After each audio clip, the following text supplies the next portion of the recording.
Hi students, how are you? ఈ రోజు మనం ఇంకొక మ్యాథ్స్ ట్రిక్ నేర్చుకుందామండి. సో ఇక్కడ 11 స్క్వేర్ అలాగే 111 స్క్వేర్ ఇలాగ అన్ని అటు ఇటు 1 ఉంటే దాని స్క్వేర్ ఎలా చేయాలో ఈ రోజు నేర్చుకుందామండి.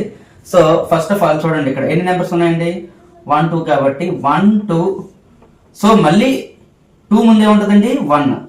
అలాగే ఇక్కడ చూడండి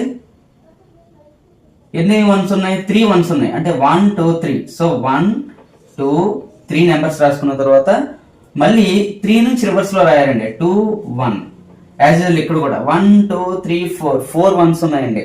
సో ఎలా రాయొచ్చు? 1 2 3 4 అగైన్ రివర్స్ 3 2 1. ఇక్కడ కూడా 1 2 3 4 5 వన్స్ ఉన్నాయండి. దట్ మీన్స్ 1 2 3 4 5 రాసాం కదండి. నెక్స్ట్ మళ్ళీ రివర్స్ లో రాయాలి 4 3 2 1.